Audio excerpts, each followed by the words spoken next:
이제 알코올 중독자들 치료하면서 그런 걸 많이 보는데 만취돼서 막 묶여갖고 막 강제로 입원하고 그러잖아요. 완전히 거지예요. 완전 위생도 막 다 하고 막 닦지도 않고 막 완전히 거지꼴로 묶여서 입원을 하는데 입원해 있는 환자가 그걸 보고 혀를 칩니다. 어떻게 저럴 때까지 술을 먹어? 자기는 더 심한 상태에서 입원했는데 자기는 모르는 거예요. 자기의 그런 모습을 객관화시켜서 볼 필요가 있습니다.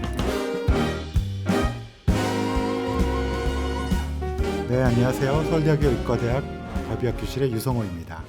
오늘은 제가 존경하는 그 중독 분야의 최고 권위자를 모시고 마약과 이런 중독에 대한 얘기를 좀 나눠보려고 합니다. 오늘 모신 선생님은 조성남 전 국립법무병원장님이시고요. 1988년도에 공주치료감호소에서 정신과 전문의로 최초로 의사생활을 시작하시고요. 30년 동안 중독 환자를 치료하고 중독 문제를 연구해온 우리나라 중독 분야의 최고 권위자라고 할 수 있겠습니다. 안녕하세요, 원장님. 네, 안녕하세요. 반갑습니다.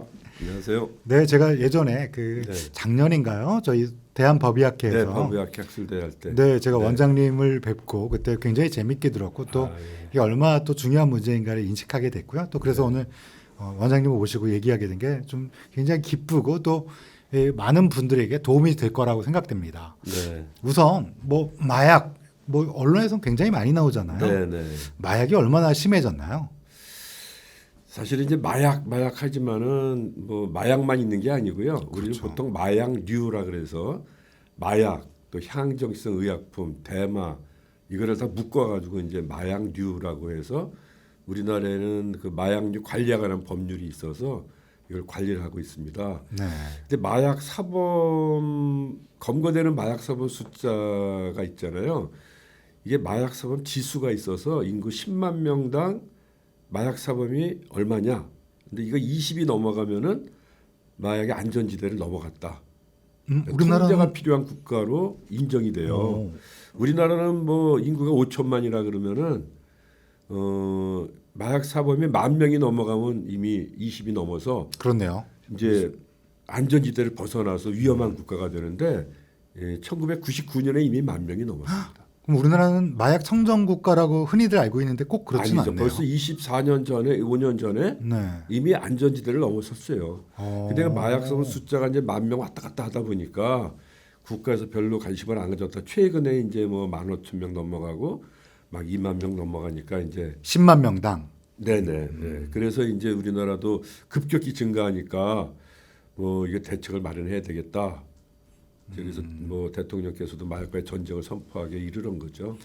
아니 저도 사실은 부검할 때 마약이 우연히 검출되는 경우도 있고요. 사망 원인으로 검출될 때도 네네. 있는데요.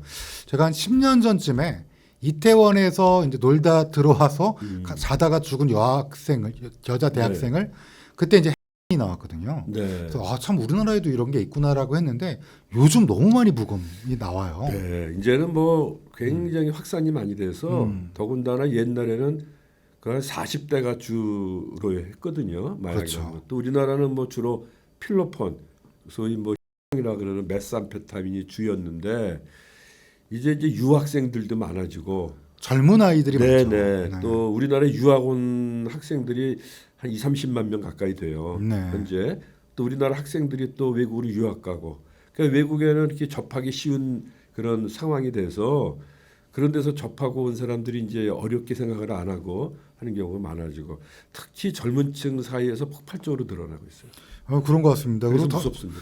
또 아까 마약류라고 말씀하셨잖아요. 네. 향정신성 약물 중에 또 특히 요즘 남용되고 있는 약물도 많고 많죠. 그게 젊은 층에게도 네. 확산이 되고 있는 것 같아요. 그렇죠. 미국에서도 유행한 펜타닐이 대표적이고 맞습니다. 옛날에 2010년부터는 프로포폴 같은 마취제도 맞습니다. 의료용 마약류죠. 의료 현장에서도 좀 무차별적으로 일부 좀 네. 제대로 되지 않는 분들이 이런 걸 네. 막 사용하는 경우도 네. 있는 것 같습니다. 네, 과다 처방하는 사례도 좀 있고 그래서 아주 철저히 관리가 돼야 되는데 말이죠. 네. 근데 이제 예전에는 마약 그러면 되게 불법 마약을 생각했잖아요. 그렇죠. 근데 최근에는 의료용 마약이 어떻게 보면 더 무섭다고 봐요. 아, 왜냐하면 사람들은 이제 의료용 마약이 의사가 처방하는 거니까 이건 좀 안전하지 않을까 이렇게 생각해서 쉽게 접근하는 경향이 있죠. 예, 제가 펜타닉 그러니까 참 여러 가지 또 그것 때문에 돌아가신 분들 많이 생각나는데 네, 네. 차차 말씀을 나누면서 말씀을 네, 네. 하겠습니다. 혹시 제가 그때 이제 저희 학회에서 원장님 모시고 강의 들었을 때 인상 깊었던 게 마약 중독자 사례였었는데요. 네, 네. 기억에 많이 남는 혹시 우리 그냥 많죠. 구독자분께 말씀드려줄 내용이 있을까요? 저희 이제 그 법무병원 국립법무병원이 범죄를 저지른 정신질환자를 치료하는 것 아닙니까? 그 정신질환뿐만 아니라 이제 중독 환자도 있고 또 성범죄자 중에서 성적 자기를 앓고 있는 환자들 치료하는데 이 마약류에 중독이 돼서 살인을 하고 그런 경우도 꽤 많이 보죠. 네. 그 저는 뭐 오래전이지만은 1990년대 중반에 그 필로폰, 소위 메스암페타민에 이제 급성 중독이 돼가지고 그게 급성 중독이 되면 병이 생기는데요. 지금 조현병하고 똑같은 증상이 나타납니다. 네, 뭐 뭔가 자기를 피해망상, 관계망상, 환청도 들리고 급성 벽장 상태가 되니까 그 사랑하는 부인 머리에 안에 악마가 들어가는 게 보이는 거예요. 그러니까 이제 부인을 살려야 되는데 아무리 끄집어내도 안 나오죠. 왜냐면 환시, 그렇죠. 자기 눈에만 보이잖아요. 네. 그러니까 아무리 안 나오니까 이제 악마 때려잡는다고 둔기를 가지고 막 머리를 내리쳐서 부인이 죽었어요. 근데 문제는 쓰러져 있는데 머릿속에서 악마가 안 나오더래요. 그래서 그 악마 끄집어낸다고 훼손하고. 그러니까 자기도 이게 보통이라면 절대 그럴 수 없는. 할 수가 없죠. 그래서 자기도 너무너무 후회스럽고 어떻게 보면 사랑하는 부인을 살린다고 한 게 어떻게 끔찍하게 살해한 거 아닙니까? 그 사람은 진짜 억울하다 그래요. 왜 그러냐면은 자기가 부인하고 싸우다가 어떻게 했으면 할 말이 없는데 병적 상태가 돼가지고 부인을 끔찍하게 살해했으니 그럴 줄은 몰랐죠. 그 사람은 평생 그 기억을 가지고 어떻게 살아갔습니까? 그게 또 기억에 잔상이 남을 텐데 그 끔찍한. 그렇죠. 것들이. 평생 되죠. 네. 최근에 겪은 거는 또 대전에서 네. 20살 먹은 학생이 LSD를 복용을 했는데 LSD는 또 막 좋다고 생각하는 사람 친구들도 아니요. 있어요. LSD가 그 아주 강한 환각제입니다. 환각제죠. 그래서 외국에서도 LSD를 했다 그러면 나 갈 때까지 갔구나 이런 식으로 얘기하는 경우도 있고. 근데 그게 이제 아이폰을 만든 스티브 잡스가 네. LSD로 뭔가 크리에이티비티를 얻었다는 그것이 잘못된 소문이 어떤 환각을 퍼져가고 느끼니까 그걸 가지고 뭔가 새로운 영감을 얻고 해서 그게 절대 아닌데 절대 아니에요. 아닙니다. 병적인 상태를 유발시키는 네, 거거든요. 네. 그러니까 처음 복용을 했는데 뭣도 모르고 뭐 괜찮은 거라고 주니까 또 주니까 또 먹고 막 그랬어요. 그래가지고 과량 복용이 된 거예요. 처음 네. 한 번 처음 했을 때 저는 제가 읽은 아티클에서 LSD 먹고 슈퍼맨처럼 날아가는 네. 거예요. 그래서 그 친구는 급성 상태가 된 거예요. 네. 예, 그래가지고 우리 증상 중에 까그라 신드롬이라는 게 있어요. 까그라 신드롬. 예. 그게 뭐냐면 망상인데 가족들이 친가족이 아니고 자기를 죽이려고 어떤 다른 사람들이 가족으로 위장해 들어왔다는 유명한 망상이 있어요. 네. 이게 생긴 거예요. 그 집에 이렇게 아파트인데 집에 앉아 있는데 이모가 놀러 왔어요. 이게 보니까 이모가 아니야. 진짜 이모가 아니고 자기를 죽이려고 누가 이모로 위장했다는 생각이 드는 거예요. 네. 겁나서 어떻게 보니까 엄마 아빠도 가짜인 거예요. 엄마 아빠도 진짜가 아니고 자기를 죽이려고 누가 위장해 들었다잖아요. 그게 지금 LSD에 의해서 생긴 급성병적 그 증상이네요. 그렇죠. 급성병적 상태죠. 그러니까 이제 자기가 도망도 못 가고 죽을 것 같으니까 부엌에서 칼을 두개 갖고 와서 양손에 쥐고 엄마하고 이모를 20대 칼로 찔러 살해한 사건이 있어요. 네. 끔찍하지 않습니까? 이제 그 친구는 이제 무죄를 받았습니다.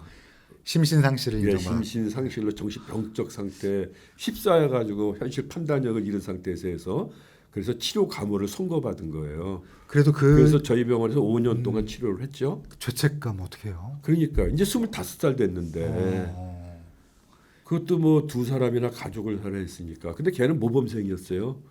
원래 그럴 사람이 아니고. 네네. 그 사건이 나고 나서 그 이모네 가족, 그 다음에 학부모들 다 탄원서를 냈어. 선처를. 얘가 아주 모범생인데 약을 멋모르고 먹고 완전히 정신병적 상태가 돼서 한 거니까. 네. 그래서 이제 이렇게 한 번의 경험으로도 끔찍한 결과가 나타날 수 있다는 거예요. 그러니까 뭐 우리가 뭐 잘못 알고 예를 들어 LSD 같은 경우는 저한테 물어보는 친구들도 있었어요. 옛날에. 이거 괜찮은 거 아니냐 그래서 스티브 잡스처럼 된다. 막 절대 아니라고 했는데 방금 원장님 말씀 들어보니까 너무 무서웠네요. 예전에 우리 대마 같은 거는 연예인들도 많이 했죠. 왜냐면 이제 감각의 변화가 생기거든요. 그래서 그 착각으로 뭔가 음계가 미묘하게 들린다 막 이렇게 환각이죠. 그게 이제 공감각 환각이라 그래서 우리는 소리를 듣고 빛을 보는데 이런 각을 어떻게 표현하냐면 소리를 본다고 표현을 하고 빛을 듣는다는 식으로. 그러니까 비현실적인 감각을 느끼는 거예요. 마치 예술가니까 그게 마치 좋은 것처럼 느껴지면 사실은 환각이라는 거죠. 그렇죠. 그래서 그거를 그 마약에 취한 사람들이 그림 그리는 걸 보면요. 처음에는 좀 되는 것 같아요. 점점 형태가 일그러지고 완전히 괴물 같은 그런 형상으로 저 본 적 나타나고. 있어요. 그렇죠. 원장님. 네. 그래서 이런 것들이 병을 만드는 약이다. 실제로 우리 이제 정씨가 교과에서 해보면요 진단을 하잖아요. 네. 뭐 조현병이냐, 양극성장이냐, 우울증이냐 진단약이 이제 배제해야 될 게 딱 두 가지가 있습니다. 약물, 예, 하나는 기질성. 신체적인 질환에 의해서 생기냐 그게 배제가 되면은 그다음에 마약을 했느냐 마약류를 남용했을 때 모든 정신질환이 다 옵니다. 네. 불안장애, 우울장애부터 조현병, 양극성장애까지 모두 게 다 와요. 그래서 그게 배제가 돼야만 그렇겠네요. 진단을 하게 돼요. 그 약물이 때문에 그 모든 게 일어날 수 있는 그렇죠. 정신질환. 어떻게 보면 제 마약류 중독 환자들은 다 정신과 환자들입니다. 그렇죠. 불안장애, 우울장애 뭐 100% 우울증이고요. 질환이 있다고 봐야 돼요. 정신에. 네. 거기다가 심하면 조현병도 나타나고 뭐 조울병도 나타나고 그러니까. 제가 지금 원장님 말씀 들으니까 사실은 굉장히 뭐라 그럴까 타인을 해칠 수 있는 그런 거라서 좀 무섭기도 하고 저는 이제 죽은 사람을 보니까요. 제가 부검했던 케이스 중에서는 이제 필로폰 중독자인데 본인이 약간 환각이 있어서 모두 다 자기를 죽이려고 공격성이 증대되잖아. 네. 그래서 도망가다가 그 자동차에 치여서 죽은, 그러니까 스스로 그런 경우도 있고, 방금 원장님께서 요즘엔 또 의료용 향정신성 약물이 무섭다고 그러는데, 제가 요즘에 펜타닐 사망을 그렇게 몇 번 봤어요. 그러니까 많죠. 명문대생인데요. Y대학교, 이렇게 하면 다 할래나? 네. 그러니까 명문대생인데 이 친구가 어디 아프다고 그래서 펜타닐 패치를, 원래 패치를 그렇게 처방해주면 안 되는데. 그렇죠. 그죠? 18세 미만한테 처방할 수 없게 돼요. 근데 패치를 처방해 온 거를 붙이고 술을 먹은 거예요. 마치 우리 파스 붙인 것처럼. 그리고 사망했어요. 근데 네. 그 아이가 뭐 부모님이 이제 외국에서 오셨거든요. 그 소식 듣고 네. 그 비통함. 그러니까 마약은 타인을 해치고 자신을 파괴하는데 자신이 스스로 죽음까지 이를 수 있기 때문에 뭐 LSD니 펜타닐이니 허투루 보시면 절대 안 된다는 그런 얘기를 꼭 드리고 싶습니다. 네. 근데 저 궁금한 게 있어요. 네. 그러면 이제 마약 중독자가 이제 이런 막 굉장히 심한 정신적 질환도 있고 그러는데 네. 네. 신체적 몸 상태는 어떻습니까, 원장님? 하여튼 종합병원이라고 보시면 됩니다. 종합병원. 네. 왜냐하면 이제 뭐 처음부터 그런 건 아니겠지만 제가 이제 우리나라에 가장 많은 게 필로폰이니까 주사로 많이 사용을 하니까. 공용하면 또 문제가 그렇죠. 그래서 C형 간염 유병률이 굉장히 높아요. 네. 제가 국립부곡병원에 있을 때 필로폰 중독자들을 조사했더니 62.5%가 C형 간염 양성입니다. 그래요? 일반인은 0.6%도 안 돼요.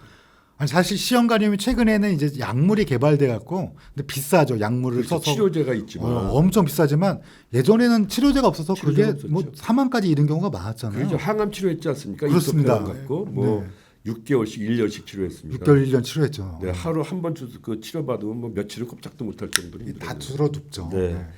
게다가 이제 외국 같은 경우에는 에이즈가 창궐하잖아요. HIV의 바이러스. 예, 에이즈의 주범이 마약입니다. 우리나라는 사실은 예전에는 성전국이라고 생각했잖아요. 그래서 HIV나 C형 간염이 아마 STD, 성 관련 거라고 생각했는데 원장님 말씀 들어보니까 우리나라도 이게 이런 거에 대한 감염이 상당히 많을 거라고 예, 생각되네요.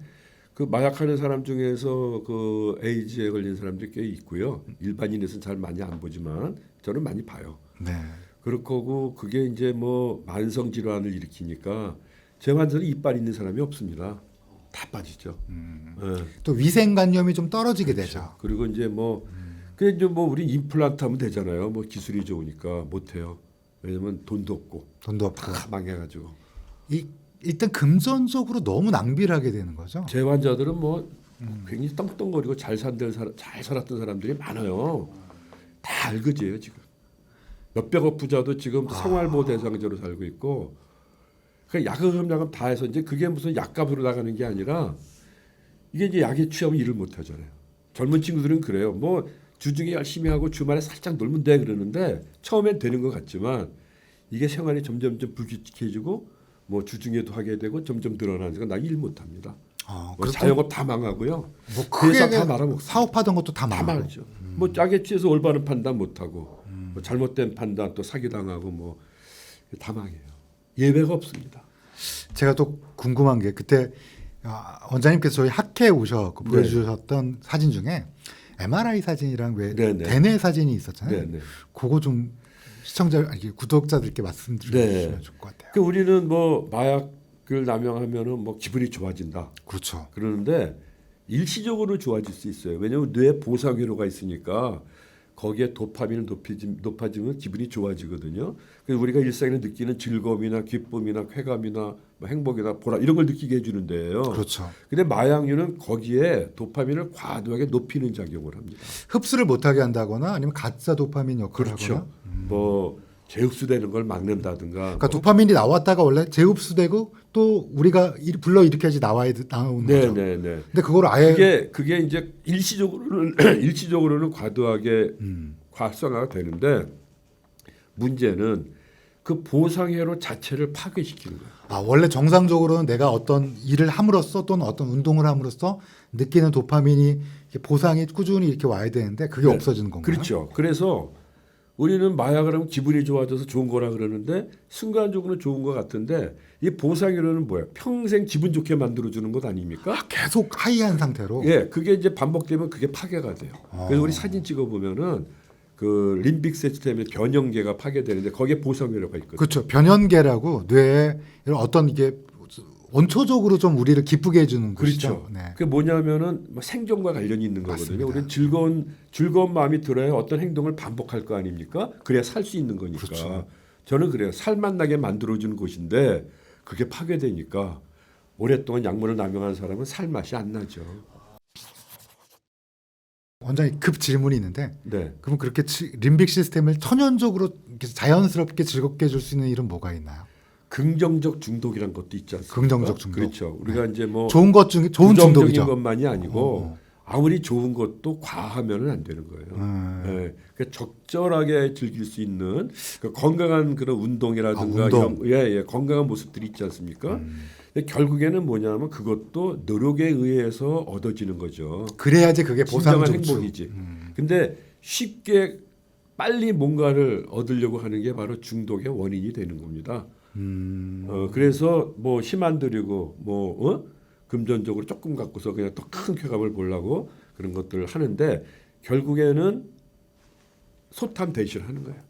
원장님 그러니까 제가 정리해 보면 원래는 즐겁게 하려면 운동을 한다든지 아니면 주변 사람들과 즐거운 대화를 한다든지 어떤 여러 가지 긍정적인 많죠. 예. 많죠. 취미생활도 있고 취미생활도 하고 또 일을 하는 즐거움도 일을 있을 하는 것이고 즐거움. 대화하는 즐거움이나 굉장히 많죠. 그런 거를 이용해서 원래 이 림빅 시스템이 변연계라는 걸 원래 이렇게 적절하게 활성화시켜야 되는데 그게 아니라 그냥 약으로 하면 기분이 확 좋아지는데 이렇게 하는 시스템이 파괴된다는 말씀이시죠? 파괴되죠. 그래서 사진 찍어보면 나이가 말기 환자들은 다 파괴됐어요. 그래서 MRI 저 PET 같은 거 찍어봐도 우리가 알 수 있고 스펙트라는 게 있어요. 그게 이제 도파민의 활성도를 보는 방법인데 그걸 보면은 일반인의 그 도파민 활성도보다 이런 마약하는 사람들의 도파민 활성도 확 떨어져 있습니다. 제가 그때 그 사진 보고 깜짝 놀랐어요. 네. 너무 확 달라더라고요. 그렇죠. 그래서 그것이 회복되는데 얼마나 걸리나 봤더니 최소한 1년에서 2년 정도 걸리더라고요. 그럼 약을 끊은 완전히 끊고 1년에서 2년 정도가 지나야 어느 정도 회복이 됩니다. 그러면 뇌가 회복되려면 약을 끊고 나서도 1년, 2년 보상이 안 되니까 또 너무 힘들 거 아니에요. 그러니까 1년, 2년을 재미도 없는 데다가 파괴돼서 보상회로가 파괴돼 재미도 없는 데다가 약도 안 해야 되고 1년, 2년을 그걸 견뎌내기가 힘들죠. 그래서 중독 환자들의 재발률은요 굉장히 높은데 1년 안에 거의 87.5%가 재발하는 걸로 돼 있어요. 그 재발할 수밖에 없네요. 왜냐하면 1, 2년이 우리가 정상적으로 느끼는 즐거움을 전혀 느낄 수 없는. 그러니까 그래서 그 시간 동안은 집중적인 치료적 도움이 필요한 겁니다. 그걸 혼자서 견뎌내려다 보면은 막 중도에 도저히 못 찾겠어, 도저히 못 견디겠어, 또 재발하고. 그래서 1년 정도만 완전히 차단해서 치료를 받고 단약을 하게 되면은 1년 이후에 재발할 확률은 12.5%밖에 안 되는 거 아닙니까? 아, 네. 또 1년을 끊어가면 또 6%로 줄고 이렇게 퍼센테이지를 점점 줄여나가는 겁니다. 그러니까 원래 약물은 혼자 못 끊겠네요. 반드시 치료를 물론 받아야 돼요. 혼자서 끊을 수 없는 건 아니에요. 뭐 초기 같을 때 초기에는 그럴 때는 의지가 확 끊을 수도 있죠. 뭐 담배도 뭐 처음에 한두 대 필 때 탁 한두 대 피고 끊을 수도 있겠지만 그게 힘든 거야. 뭐든 맛을 알게 알기 때문에. 되면은 네. 그래서 이제 한 번 중독자는 영원한 중독자다. 왜? 그게 불치병이라는 얘기가 아니라 네. 우리 뇌는 어떤 강렬한 경험을 하게 되면은요 기억하죠. 중요하다고 생각을 해서 뇌 기억장 속에 딱 저장을 해놓잖아요. 이게 평생 유지가 되는 거라고 보거든요. 그러니까 마약을 했을 때 어떤 기분을 어떤 걸 한 느꼈다 잊을 수가 없죠. 그 기억이 평생 유지가 되기 때문에 한 번에 느꼈어도 그러니까 그 기억이 살아있는 한 생각날 때마다 또 하고 싶을 거 아닙니까? 제가 쉽게 얘기하는 게 고기를 못 먹던 사람이 어느 날 고기를 먹어봤더니 맛있다고 느꼈으면은 그 맛을 못 잊으니까 그렇죠. 언젠가 또 네, 거기에 생각나면 또 먹고 싶어지고. 근데 그 사람이 고기 맛이 무슨 맛인지 중간에 잊어버린다면은 안 찾을 테지만 그게 안 없어진단 말이죠. 그래서 기억이 살아있는 한은 언제든지 재발 가능성이 굉장히 높은 거예요. 그래서 이제 재발하지 않도록 잘 관리하고 치료해야 된다. 그런 의미에서 그래요. 그러니까 한 번에 중독이 되니까 될 수 있으니까 한 번도 안 하는 게 중요하죠. 제가 그래서 예전에 제가 레지던트 때 4년차 때요. 네. 이렇게 외부를 나갔는데 대검에 간 적이 있었어요. 네. 거기서 제가 법약하니까 이제 대검 가라 그래서 대검에서 이제 마약 수사하시는 검찰 이렇게 수사관님들을 좀 뵌 적이 있는데 그분들이 마약 중독 그거 못 끊어 네. 또 들어와 막 이러는데 그 말이 아주 거짓말은 아니네요. 네, 거짓말은 아니라고 볼 수 있습니다. 이제 그 기억이 없어지지 않는 한은 재발의 위험성이 높은 게 중독의 특징이에요.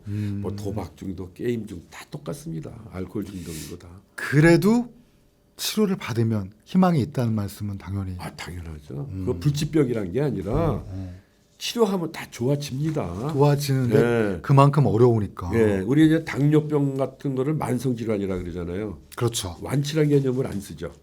합병증이 안 생기도록 관리하는 병 아닙니까? 네. 중독도 마찬가지예요. 중독도- 재발하지 않도록 평생 관리하는 병이에요.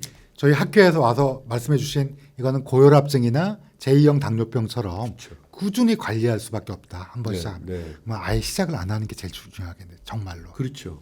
그래서 사람들은 그래요. 뭐 유명 연예인들이나 어떤 사람들이 뭐 하다 걸리면 얼마나 좋을까. 호기심은 다 있죠. 그렇게 생각하는 사람도 있겠죠. 그렇죠. 네. 뭐 우리 국민들이 그 마약에 호기심 안 가진 사람이 있을까요?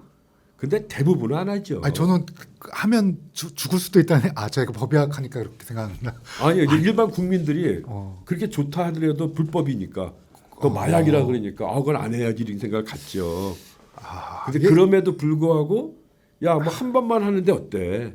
뭐 딱 한 번만 해서 경험만 한번 해보지 그러고 시작하는 사람들이 그렇구나. 100%입니다. 이게 또 마약 김밥 뭐 이런 얘기가 있잖아요. 네. 맛있는 거 마약 김밥 이러니까 이게 마치 한 번쯤 경험해봐도 근데 될 사실은 것처럼 그게 세뇌입니다. 세뇌. 세뇌. 그러니까 마약 김밥 뭐 마약 이렇게 쓰는 거는 마약이라는 건 좋은 거라는 의미를 자꾸 인식시켜 주니까 그렇네요.